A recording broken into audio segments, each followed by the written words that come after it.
Понатаму сакам да искористам и оваа прилика да реагирам и на целосната немоќ на официјалната македонска дипломатија. Во услови кога за 2 дена се случија две сериозни дипломатски навреди на Република Македонија и на македонскиот народ од странски амбасадори акредитирани во нашата земја.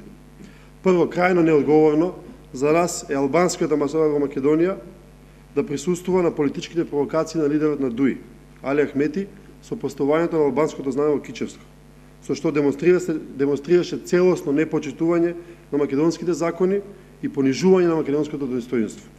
Второ, по последниот говор на евроамбасадорот Иво Орав во Европскиот парламент, тој за прв пат го потреби терминот славо македонци, зборувајќи за македонскиот народ. И ова е тежок удар за македонската надворешна политика. Ние како опозиција најостро ги осудуваме ваквите постапки на двајцата амбасадори. И ова не сме да остане без соодветна реакција од страна на власта.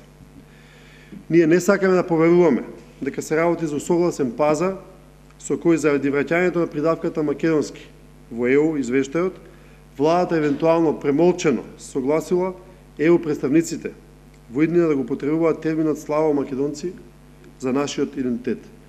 Затоа, сега премиерот Груевски на потек, за да докаже и покаже решителноста и одлучноста на Република Македонија во неприфаќањето на оваа нова пракса и да го заштити достоинството на македонскиот народ. Благодарам, поведете прашање. Како коментирате поставувањето на споменик на Аднан Јашари во Радош?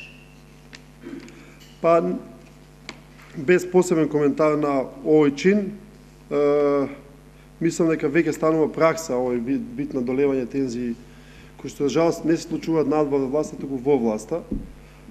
И повторно во контекст на мојата изјава, мислам дека најдобро ќе биде за целото општество, за целиот народ што живее во Македонија, да седнат владините партнери на маса, еден по еден да ги решаваат овие проблеми, а не задкулисно да создаваат нови тензии.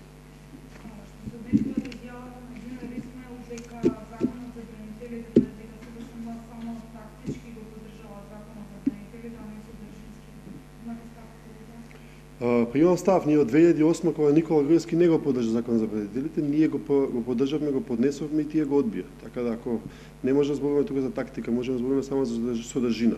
Можеме да зборуваме за тактика која што ја гледаме веќе месеци кусу во рамките на собраниските комисии, каде што се надмудруваат ДУИ и ВМРО-ДПМН за да купат време, при тоа манипулирајќи со бранителите. Благодарам.